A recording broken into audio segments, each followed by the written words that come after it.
Bitcoin घोटाले को लेकर बीजेपी ने एक बार फिर से कांग्रेस पर निशाना साधा है। भाजपा के प्रदेश महामंत्री संजय श्रीवास्तव ने प्रेस ब्रीफ के दौरान कहा कि जहां भी भ्रष्टाचार होता है वहां कांग्रेस और कांग्रेस के नेताओं के नाम आना स्वाभाविक सी बात हो गई है। इसी कड़ी में एक वीडियो सोशल मीडिया पर वायरल हो रहा है, जिसमें कांग्रेस की पूर्व नेत्री बिटकॉइन घोटाले को लेकर छत्तीसगढ़ प्रदेश के पूर्व मुख्यमंत्री भूपेश बघेल पर आरोप लगा रही है। साथ ही उन्होंने कहा कि जब भी कहीं घोटाला होता है तो भूपेश बघेल सबसे पहले खड़े होते हैं। शायद पूर्व मुख्यमंत्री भूपेश बघेल ने भ्रष्टाचार में पीएचडी कर रखी है। ये कहा जाता है, ये माना जाता है कि आकाश से लेके पाताल और जमीन से लेके आकाश तक जिन भी क्षेत्रों में इस तरह के कोई भी योजनाएं आती हैं, प्रोजेक्ट आते हैं, कोई विषय आते हैं, उसमें कहीं ना कहीं कांग्रेस उन घोटालों में लिप्त पाई जाती है। कल ही जिस तरीके से महाराष्ट्र चुनाव को लेकर, झारखंड के चुनाव को लेकर जो विषय सामने आया है, एक नेत्री ने अपने सोशल प्लेटफॉर्म पर भी, एक्स पर उन्होंने एक पोस्ट किया है और बिटकॉइन मामले में छत्तीसगढ़ के पूर्व मुख्यमंत्री पर भी एक आरोप लगा है, कांग्रेस सरकार पर आरोप लगाया है।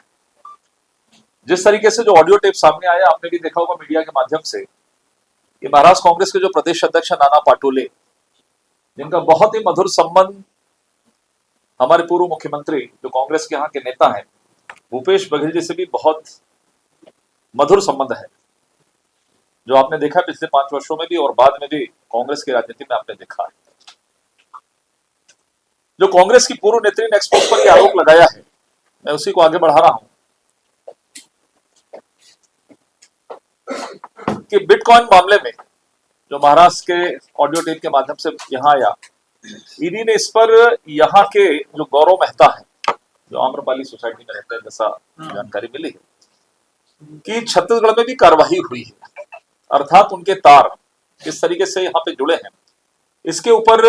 और जिस गौरव मेहता के साथ में भी भूपेश बघेल जी के संबंध रहे हैं। महादेव मामला तो आप सब लोगों को जग जाहिर हो गया है कि किस तरीके से कांग्रेस सरकार के जो आर्थिक मामले, हम महाराष्ट्र और झारखंड की क्या बात करें, झारखंड के अधिकारी जेल की सलाखों के पीछे शराब के मामले को लेके, लेकिन इनका आर्थिक मामलों की जो भ्रष्टाचार है, जो तार जुड़े हुए हैं, वो अंतर्राष्ट्रीय गिरोह से भी जुड़े। और ऐसे में ये खुलासा जब सामने आया ऑडियो टेप के माध्यम से, और जो कांग्रेस की पूर्व नेत्री रही जिन्होंने अपने पोस्ट पर एक आरोप लगाया है, मुझे लगता है कि यदि किसी भी आर्थिक अपराध में या भ्रष्टाचार में छत्तीसगढ़ का नाम आता है और तार यदि किसी दिशा को इंगित करते हैं, तो उस पर संबंधित व्यक्ति को कम से कम छत्तीसगढ़ के मान सम्मान के लिए उस पर जवाब देने की आवश्यकता है। इसलिए आज इस प्रेस ब्रीफिंग के माध्यम से कांग्रेस को और खासकर भूपेश बघेल जी को, पूर्व मुख्यमंत्री प्रदेश के नेता है, कांग्रेस के सबसे बड़े नेता आज की स्थिति में, तो मुझे लगता है कि इसका जवाब उनको सामने देना चाहिए। जो ऑडियो टेप सामने आया है उसमें भूपेश बघेल जी का इन्वॉल्वमेंट इसमें प्रथम दृष्टया यहाँ पर दिखाई दे रहा है। राज्य में कांग्रेस सरकार रहते भूपेश बघेल सरकार के द्वारा अन्य चुनावी राज्यों में जो कांग्रेस के भ्रष्टाचार के आरोप भी जो लगते रहे, जो सिद्ध भी हुए, एटीएम समझकर यहाँ से पैसे जाते रहे, 5 वर्षों के अंदर भी यहाँ से पैसे जाते रहे, अन्य राज्यों में पैसे जाते रहे। और जो मैंने कहा कि शराब के मामले में जो चीजें हैं, जो लोग अंदर हैं और ये तार झारखंड तक जुड़े हैं, वो आप सबके सामने है। भ्रष्टाचार के साथ में सवाल यह है कि भ्रष्टाचार के हर आरोपी के साथ छत्तीसगढ़ से भूपेश बघेल जी का इन्वॉल्वमेंट क्यों पाया जाता है? या उन्होंने इसके लिए कोई डिग्री ली है या पीएचडी लिया है? जो हर अपराध के साथ में, हर भ्रष्टाचार के साथ में पूर्व मुख्यमंत्री जी का उसमें जुड़ाव पाया जाता है। चाहे हम सौम्या चौरसिया की बात करें, जो उनकी ओएसडी थी, जो सबसे निकट होते मुख्यमंत्री के, जो आज जेल की सलाखों के पीछे हो, समीर बिश्नोई जी की बात करें,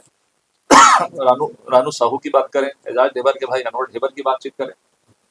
जितने भी भ्रष्टाचार अपराध हैं उसमें कहीं ना कहीं कनेक्शन पाया जा रहा है। इसलिए इसमें भी पूरा संदेह नहीं, पुख्ता ही तरीके से, जिस तरीके से कांग्रेस के नेत्री ने इसमें वो किया है, और गौरव मेहता पर यहाँ पर छत्तीसगढ़ के अंदर में जो इनके ऊपर में जांच की गई है, तो मुझे लगता है कि कहीं ना कहीं पूर्ववर्ती सरकार के जो मुखिया हैं उनके ऊपर इस तरह की चीजें चार्ज होती है। 5 साल तक लगातार हम लोगों ने, पिछले 5 वर्षों में हम घोटाले के खिलाफ आवाज उठाते रहे। उस पर यह कहा गया कि हम उनको बदनाम करना चाह रहे हैं, बहुत लोकप्रिय नेता है, ये है वो है, भूपेश है तो भरोसा है, तमाम प्रकार की प्रोपेगेंडा कांग्रेस के नेताओं ने किया। लेकिन आज सर्वथा सब चीजें सिद्ध हो रही है कि एक के बाद एक जो घोटाले हैं उसमें कांग्रेस के नेता हैं, साथ में इनकी इन्वॉल्वमेंट भी स्पष्ट रूप से दिखाई दे रहा है।